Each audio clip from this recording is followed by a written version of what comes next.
Hi, Manish Mehta here, along with Star Ledger Jets beat reporter and fashion maven Dave Hutchinson from the Jets Atlantic Health Training Facility in Florham Park, previewing Week 9, the 4-3 Jets traveling to the 5-2 Buffalo Bills for a chance at a share of the AFC East lead. And Hutch, this is a brutal stretch of 4 games, beginning with a tough road test in Buffalo.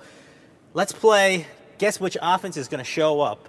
Are we going to see the Jets offense that ran all over the field against Oakland 2 weeks ago, or are we going to see the pass-happy Jets that beat the Kansas City Chiefs last week?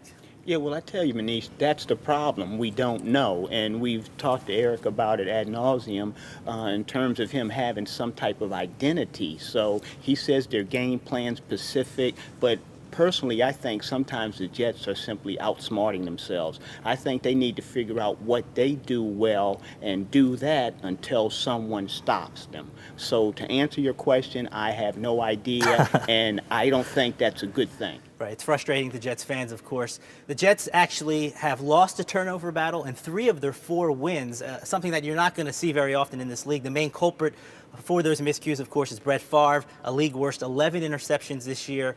And by comparison, Chad Pennington just 3 interceptions and a better quarterback rating than Favre. So I got to ask you, Hutch, are the Jets having any kind of buyer's remorse when it comes to the future Hall of Fame quarterback?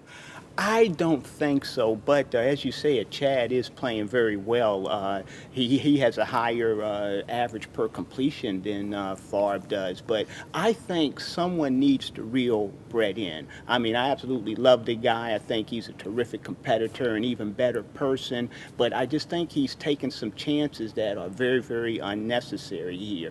And I think he's still not on the same page with his wide receivers. A couple of his interceptions here in the past couple of weeks, Kotri has broken off a route, and it's resulted in an interception. But we were talking to Eric today, and he said he's talking to Brett about maybe throwing some of these balls away and not taking chances. And also, the offensive line is a bit at fault, because we were talking to Alan Faneca, and Faneca said, and looking at the film, a lot of times Brett has someone in his face with these interceptions. So he said that the onus is on them to, keep Brett a bit cleaner back there. Right. Mangini, of course, always the optimist. On the other side of the ball, the Buffalo Bills don't have a dynamic offense per se. They do have a promising young running back in Marshawn Lynch, who has 6 touchdowns, but he's only averaging about 65 yards on the ground. He's going to face a stout test against that Jet run defense, 3rd best in the league, averaging only 83 yards given up. Do the Jets have any concerns or worries against this Bills running attack? Hey, well, I tell you, don't sleep on Marshawn Lynch. This guy can play.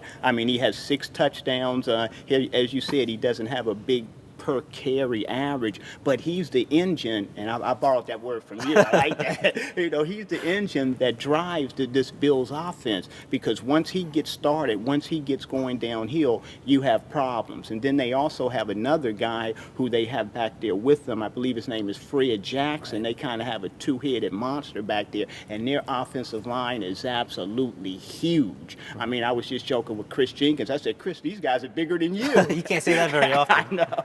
So, the Bills, the Jets have their hands full with both of those guys in this offensive line. And then you can't forget about that passing game with Lee Evans. This guy's averaging over 20 yards per catch. So the Jets have their hands full with this Buffalo team. Right.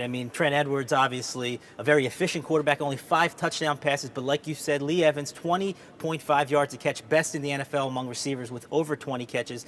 He can beat you deep. Jets fans, Jets coaches, everybody in the Jets universe realizes that from last year. Oh, yeah, he had a big 85-yarder in the Bills' win. And the Bills just always gives the Jets trouble for some reason. No matter how bad the records are, right. When they go up to Buffalo, they always have big problems. And this Buffalo defense has greatly improved with Marcus Stroud, the old Jacksonville Jaguar defensive tackle. Right. He has really done for that defense what Chris Jenkins has done for this defense. Absolutely.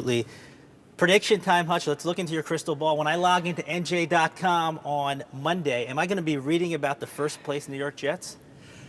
I don't know. I mean, I don't want to sound like a homer here every week, but this is going to be a tough one. And I think this is going to tell us a lot about the Jets. I mean, I think this right here is the measuring stick where, they're going to either go forward or they're just going to be stagnant, a win, a loss, a win, a loss. And, I think the Jets themselves are very eager to see how they fare.